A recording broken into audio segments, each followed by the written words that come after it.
I'll be honest with you, me, of all the fights on this card that I'm looking forward to the most, I gotta put this one at the top of the list. Darren the Damage Elkins taking on Cub Swanson. Just a true battle of absolute OGs, right? And Darren Elkins, you gotta hand it to him, has looked pretty nice recently. Coming in off two straight nice wins.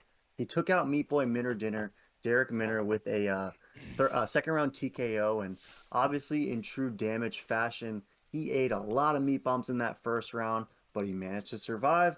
Ultimately, Derek Minner gassed out, and that's when Darren Elkins does his best work. And before that, he absolutely smoked Eduardo Garagori with that third round finish. So it's two straight for the damage, and it's really good to see that, right? Because he had dropped four straight before that. He was kind of like, oh, it seemed like he was almost 1 foot in, 1 foot out, thinking about hanging him up, but ultimately he decided to go for this last hoorah because those four straight were pretty discouraging, right? He got beat by Nate the Train Landwehr, got beat by Ryan Hall, Ricardo Lamas, and of course, OGM before that. So very nice to see him get those two straight wins, and it's going to be interesting to see how he does in this one against Cub Swanson, who the last time we saw him, he was eating one of the heaviest Giga kicks that Giga's ever landed. Right? It was just straight to the stomach.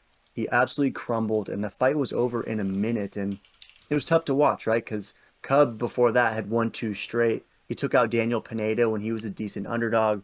Took out Chrome Gracie before that in a main event where he was also a dog in that one. So he had some momentum before running into that very heavy Giga kick. So what are your thoughts on this one? Do you think that the damage has a chance? I mean, Vegas has given him some respect, plus 160. Killer Cub Swanson, meanwhile, is the minus 190 favorite. Who you got in this one in this true battle of the featherweight OGs?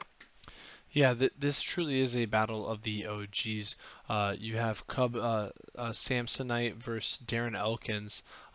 Such a battle. I mean, I don't see Darren getting the finish like Giga did because Giga's on a whole level right now, to be honest. Um, but I think I gotta lean on Cub on this one. I would love to go with Darren. He is the damage. He's unstoppable. He's unfinishable. But I think Cub is just going to be a little more craftier, a little more in and out, a little more poppier, faster, and I think he's got the endurance to keep up with him because let's be real, Darren just never quits. He just somehow has an infinite gas tank, which makes no sense ever. And he's a guy that people really do sleep on. I think this should be honestly a pick 'em to be honest, because they've both been looking about the same level of skill and like where they're at in their career, 38, 37. They're on the come down slowly, but they're still looking good.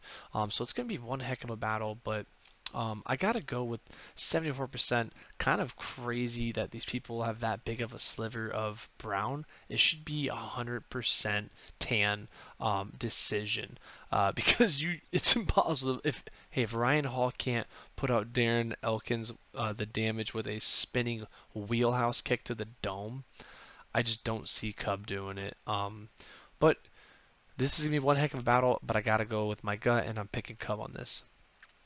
Yeah, the 22% that is Brown for that Swanson KO to me is a little wild, right? Because unless you're Ricardo Lamas, it's pretty difficult to put out Darren the damage with strikes. I mean, I just think back to that fight against Mirsad Bektik, right? 2017, where he literally got smashed for the entire fight, never quit, and then winds up getting a late third round finish as like a plus 500 dog. So just evidence to why Darren Elkins is nicknamed the Damage, right? He's got it tatted across his chest. You know he's going to eat hundreds of shots, but he's still going to be there nonetheless. And ultimately, I've been going back and forth in this one.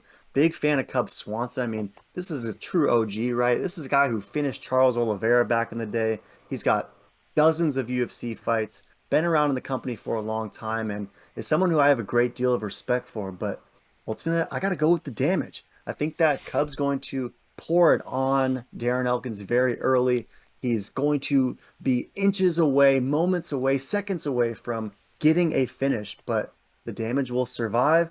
And ultimately, I like the damage to maybe win rounds second and three, or two and three, excuse me. And if he does get that far, maybe he even gets a late finish in this one. Because I don't know, of Cubs' last three losses, two of them have been by finish. Granted, it was to Giga and Renato Moicano, and perhaps the damage isn't quite on that level, but I don't know. I'm feeling a storybook ending I'm seeing Darren Elkins getting this third straight victory, and I'm hopeful that he hangs him up immediately afterwards because nothing I would love more to see than Darren the Damage exiting on his own terms and doing so with another damage-filled victory. So I got to go with the dog in this one. Plus 160 to me is juicy meat value, but you touched on, how even the particulars are in this one, right? 39 total fights for Cub Swanson, 35 total fights for Darren Elkins. Both been in the UFC forever, both 145, nearly the same height, nearly the same reach. Like, you gotta love the matchmaking in this one. So I got the damage. You're going with Killer Cub. So any last thoughts on this one? Should be good. Yeah, no, this should be good. Boys, throw in the comments who you guys got. You got the damage or you got the killer cub. Let us know and make sure to smash that meat and subscribe.